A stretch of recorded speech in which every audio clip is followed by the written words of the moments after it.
Hello, and welcome to Doctor Who 50 years ago, the show that looks back to the episode that aired in 1967 and looks at the differences between then and now.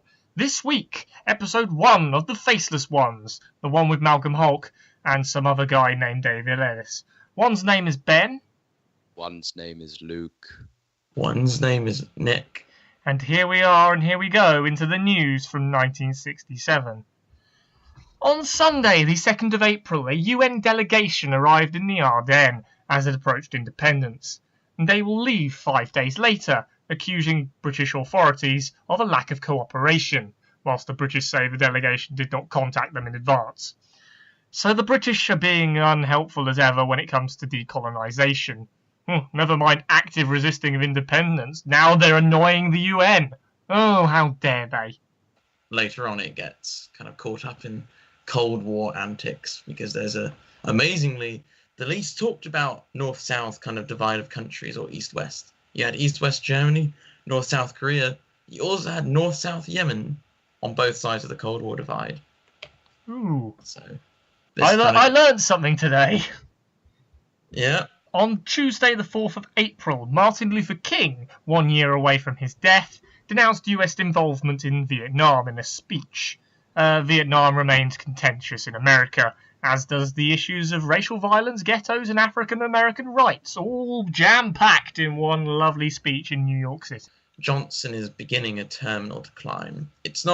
He's not going to recover now. Martin Luther King was a former ally, seeing he did the whole Civil Rights Act in 1965.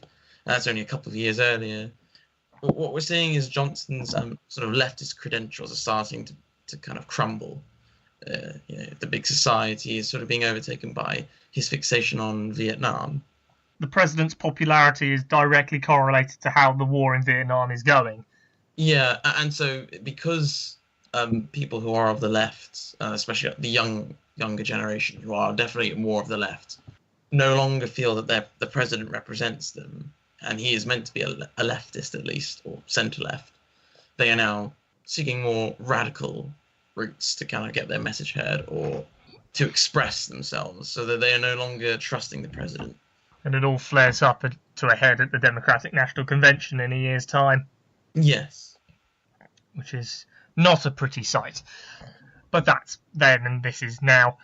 And finally, on Thursday the 6th of April, The City on the Edge of Forever, which is an acclaimed episode of Star Trek, was shown for the first time, the one with Dr. McCoy on drugs and going through a time portal into New York City in the 1930s. Don't we all? And I'm guessing that the whole idea of Star Trek not doing sci-fi adventures in space is kind of cool, which I connect extremely tenuously with the Faceless ones for me, a show doing a thing out of its comfort zone. When you say this is out of its comfort zone, Harlan Ellison's script was the first that was commissioned for Star Trek. Oh. When Gene Roddenberry approached Harlan Ellison, you have this very important shift that happens throughout Star Trek and is also prevalent in British television, in the sense that TV was considered kind of a low-grade version of theatre in the 50s and early 60s. Yes, yeah. Throughout the 60s, it would become more and more its own thing. Shows like Out of the Unknown, which is a British sci-fi anthology, and Gene Roddenberry going for a very acclaimed sci-fi writer, Harlan Ellison. It shows that at this point, we're starting to rely a bit on... We're still relying on authors and general acclaimed mediums of fiction. But towards the end of the 60s, starting in the 70s, more money will start to be thrown at TV and Doctor Who to make its own, which is actually... It will still hold up today, sometimes. Right, so there's a shift in the way that sci-fi and television shows are being made during this era. Yes. And Star Trek is the outlined example, I see, yeah. Just a random point, now that I've heard that was the first script ever commissioned for Star Trek, I start wondering, instead of the show actually being about trekking out into the stars, what if it's a trek on the drug named Star. Is this what this show is now? A drug trip? Well, Harlan Ellison's life was a big drug trip. Okay. Things are making sense now. Yes. Excellent. Well done, America. Well, I think we'll leave you and your drug issues. And that was the news. And now we shall get into the Faceless Ones, episode 1. Declaration of interest. From me. I love this story, but I don't think I can quite express why I do, like Luke did with the Macro Terror. I've seen the surviving episodes 1 and 3, many times, and I found them different and unnerving, which is what The War Machines is to me, being the first contemporary Earth story for Doctor Who. And also Season 7's Last Chance Saloon feel of we'll do these Earth stories and succeed or die approach in 1970. And as well as Season 18 with its hard science and gloomy atmosphere. These are all episodes of Doctor Who that I feel are it doing something out of its comfort zone. Oh, suddenly we're in Gatwick Airport. What? Oh yeah, let's do a sci-fi story here. The Faceless Ones fits into this category and hypnotised my younger self with ideas about alien evil happening close to where I live. I find it fascinating. So what draws you so much to when Doctor Who does something really different? I don't really know, really. I've only just realised connecting the War Machines, Season 7, Season 18 and the Faceless Ones together. These are all things where Doctor Who experiment. This is the only episode that I've seen, episode 1 in particular. It's the only episode that I've seen before. So But I've always thought, as an individual episode, this one's really good. I always thought it has a very good atmosphere. It's shot well, the music's good, and the atmosphere, the sort of shooting it on location in Gatwick Airport really gives it an authenticity that I feel some episodes this season haven't had. They don't seem that plausible. I really wanted to find this episode mediocre just to spite you, Ben. Oh yeah, I understand. Yeah, but I liked it. It hit all the right notes, and it didn't screw around in a strange way. Jamie was at the top of his game. Troughton is at the second top of his game. It's not as good as the Macro Terror, which is all of my notes about this episode. Okay. So I'm just going to put that in at the beginning, so you can just keep it in mind throughout. Righto, let's get into the episode. The TARDIS lands on the runway at Gatwick Airport. It would have been Heathrow, but Gatwick was cheaper. No kidding. A plane avoids crashing into the timeship, and the crew scatter from being run over, and then from being caught by the police. Air traffic control deals with the TARDIS, towing it out of the way, much to the airport commandant's surprise. And almost immediately, I'm sold with the performances of the actors for some reason. I found that this episode relied probably about 80% on everyone's performance. Yes. Because I didn't find the direction or script to be as brilliant as everyone really getting into it. I don't know why they got into it so much, though. Probably because there isn't too much action. And I'd say that throughout the entire story, thinking about it. And there's probably a lot of talking, and so it's down to the actors to perform it in a way to keep the audience entertained. It's also a lot easier than some of Doctor Who to act in, because it's in the modern day. It's in a fairly normal environment. It's a lot easier to act that, I think, than maybe if you're acting in the Macro Terror. At the beginning of this, we see only about 10 seconds of stock footage, or, well, I suppose it was actually filmed, of Gatwick Airport. Doctor Who, up until this point, and we'll keep doing this, always liked to show off when it was on location. Yes. If you look at City of Death or Arc of Infinity, it always shows it off. Here it's very restrained. Rather than seeing lots of airplanes throughout the episode, most of it takes place on a wheel. And it's good to see that restraint. It's less flashy. It's more down to earth, if you pardon the pun. And it gives the story an extra bit of weight that sort of sheds the fan service for this one bit. In their attempt to escape from the police, Polly hides in the hangar of Chameleon Tours, a airline company, where she sees an airplane pilot kill a police inspector with a ray gun and hide the body. Polly escapes before she can be killed too. Meanwhile, the airport commandant prepares security for capturing the TARDIS crew. No runabout to my airport, thank you very much. Once again, what we have here is an anarchic doctor against an authority figure, and the novelisation says as much. I know, because I just read it. What we have here, like the Doctor had with Officia from the Macra Terror, is we have this anarchic, scruffy-looking doctor versus this prim and proper airport commandant whose only function in the story is to keep the airport running, really, and also be, in some cases, a comic foil to the Doctor, which is partly down to the actor's acting. He's also there to be the skeptic, to say, ray guns, aliens, pfft, really, Doctor? But obviously the Doctor knows too much, as it were, and he's there to disrupt everything, whether he likes it or not. That's what's so good about this version of the Doctor. He is there to poke things and make unstable what is bureaucratic and self-confident. And it's something the public can side with very easily. Suddenly there's aliens and ray guns, and it just cuts immediately. I thought, that seems a bit rushed. Shouldn't there have been a pause at the start of the scene, just so that there's a little breath before we introduce the aliens? And maybe this is too many curveballs in the amount of time we had. And then I thought about New Who. In New Who, we would have got to that ray gun probably within the first 2 minutes of the pre-title sequence. Yes. Yeah. Yeah, here it's like 5 minutes in. So for that to feel rushed, I think I've just got used to Doctor Who being slower paced. Mm-hmm. Definitely. Slowly the story trugs on. Polly relays her plight to the Doctor and Jamie under an aircraft, and they go to investigate, ignoring Ben's existence entirely, which may happen a bit more in this story.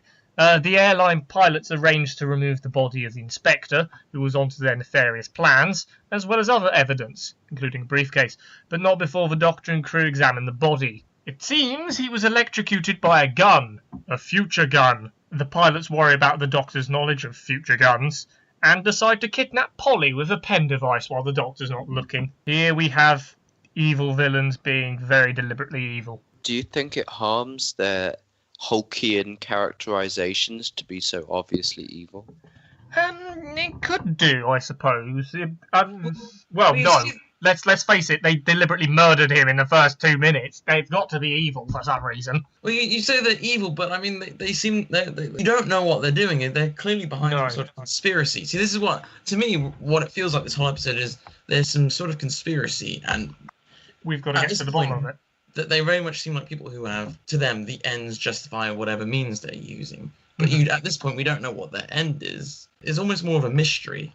It's the mystery of what's the bad thing they're doing, rather than who's behind the bad thing. Although, at this point, you don't even know if it's bad, but you're just assuming it's bad, because we haven't had Hulke do his thing. He hasn't written anything else yet, so you don't know that it could be a moral dilemma. You know? Ah, yes. That is true. I mean, Doctor Who hasn't yet matured to the point where it has these sorts of moral dilemmas yet. So, if this is a very early prototype, then I can definitely say. Yeah, but we'll get to that.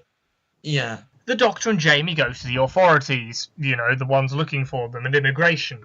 Ben stumbles upon the Chameleon Tours hangar whilst the pilots crate up apparently the body of the inspector, and eventually is palmed off the premises.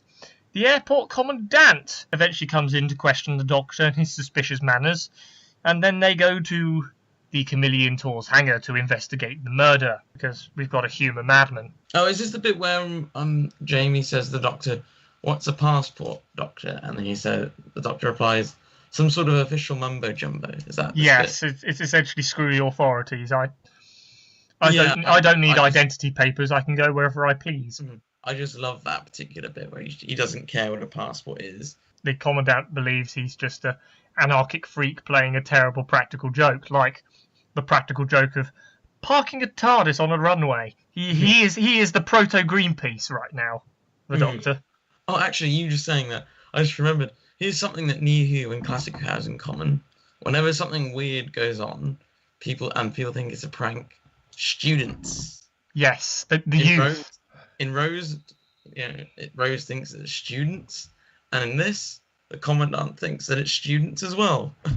Well, yeah, it's a case of a practical joke, but it also has a subtle ulterior motive of disrupting the norm, rebelling against the characteristics of the prim and proper authoritarian airport commandant. Last week in the Macro Terror, we had these very sympathetic authority figures that the Doctor was trying to dig out of their hole. Whereas this week, we see why the Doctor is... We see why he's as anarchic as he is. Because the authority figures here are horrible. They are too obsessed with bureaucracy, and they are sarcastic, and you just don't want to be around them. It's creating that sense of hate in the audience for them. The audience is drawn to them in the face of the hateful bureaucratic figures. And it's a really effective way to do it. The thing is that nowadays, and in fact, I don't think Doctor Who really did this beyond 2 and Jamie.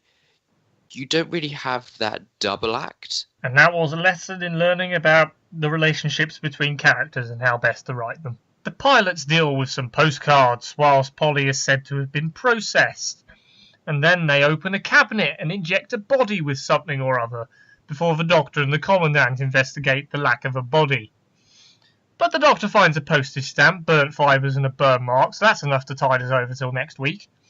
Chief Pilot Captain Blade intervenes and opens a packing case to reveal no dead man. They're off scot-clean. The Commandant, thinking the Doctor's mad, hauls him back to immigration, whilst Captain Blade helps get the burnt-looking body of something out of the hangar before he suffocates. Let's throw an alien into this. Really confuse the audience. But it also opens up the questions of, who is this body? Could it be Polly? Could it be the Inspector?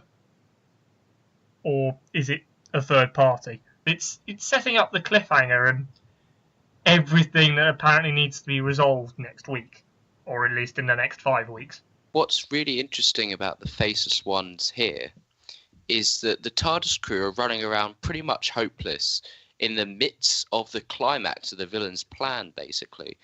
This is stark contrast to this season's colony stories, and it's sort of similar to Evil Next Time, because usually we see the villain build their plan, sometimes as a result of the Doctor meddling, but here it seems ready to go, and it's that instant threat. There's an instant threat because we're basically coming at the climax, and again, as I was saying, there's not much self-indulgence in this story in terms of Gatwick Airport.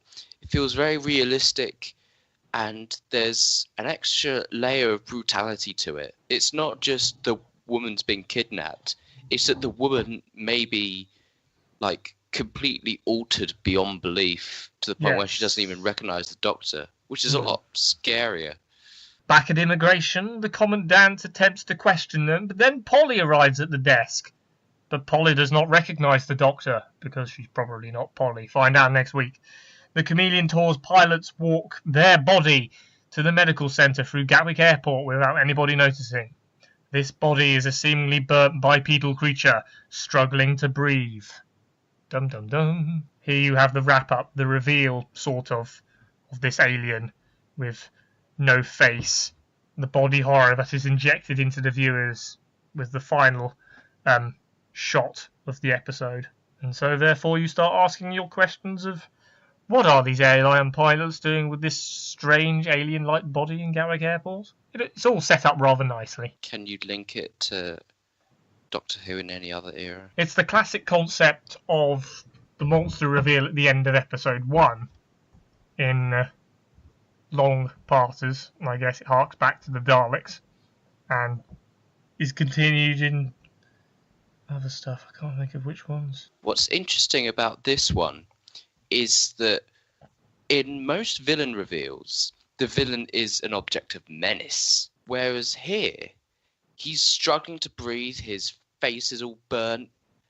You can't even tell what it is, and it's such a creepy cliffhanger. Yeah, and that's the thing, to arouse a audience's curiosity. Is also the start of trying to inject sympathy, maybe, for the aliens in the viewer. That's a very Hulkian idea. Yes. Yeah, usually it's the twist that the villain is not menacing, like Galaxy 4 or The Foretold or something like that.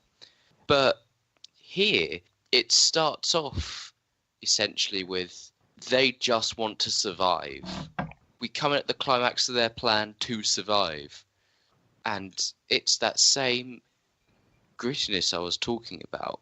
And it shows a much deeper level of thinking, but within the boundaries of Doctor Who. Yes, and so thank goodness future producers and writers saw this as an opportunity to exploit moral dilemma issues that were then taken up later on, thanks to Malcolm Hulke. This is your proto-moral dilemma story. And there's the climax of the first episode, with the moral dilemma slowly building up. Whereas moral dilemmas in modern Doctor Who, are they just essentially unsubtle so the audience absolutely gets the point? I'm thinking of Kill the Moon. Well, they're so unsubtle. I'm thinking of the Zygon invasion and inversion. Well, I think the pyramid at the end of the world. Spoilers. Well, I think on some level, it's sort of cheating to call on Peter Harness because he's dreadful. I wasn't, but, you know. Well, you were. You named his 3 stories. Yeah, I know. They're recent ones. Oh. Poor thing. The Fires of Pompeii, then. Yeah. I think it's... A lot of old sci-fi would have a very obvious moral dilemma in it. But if it was in a short story, you sort of let it go, and it will gloss over a lot of the details. In modern Doctor Who, it tries to keep in a lot of detail. It tries to have as many twists and turns as it can. And it has to have a lot of jokes in it as well. They don't... Modern Doctor Who has... Well, it's got the pacing problem that old Doctor Who got around. You can't establish a world, characters, dilemma, and have it all solved all in 45 minutes. It just doesn't work. And that's where old Doctor Who, with its wonderful idea of shifting the number of episodes in a serial, it could work out. Whereas nowadays, everyone's locked into the 45-minute, and some people can do it, most can't. And thus, we can summarise it as a sort of televisual devolution, rather than an evolution. Kind of like the way we saw Star Trek evolving, how writers wrote episodes back in the 60s, and now we reach to the modern day, and how Doctor Who is written, and how us classic fans complain about it. But that's who we are. It's the kind of classic fans that make podcasts about Doctor Who 50 years ago. Thank you very much for watching. You can find us on Blogspot, which redirects to iTunes. Leave positive comments there, it helps. You can also find us on Facebook and YouTube, where you can like, comment and subscribe, and Google Plus if you dare. We shall be back next week to careen into the second episode of the Faceless ones. Until then, one has been Ben. One has been Luke. One has been Nick. Thank you, and goodbye.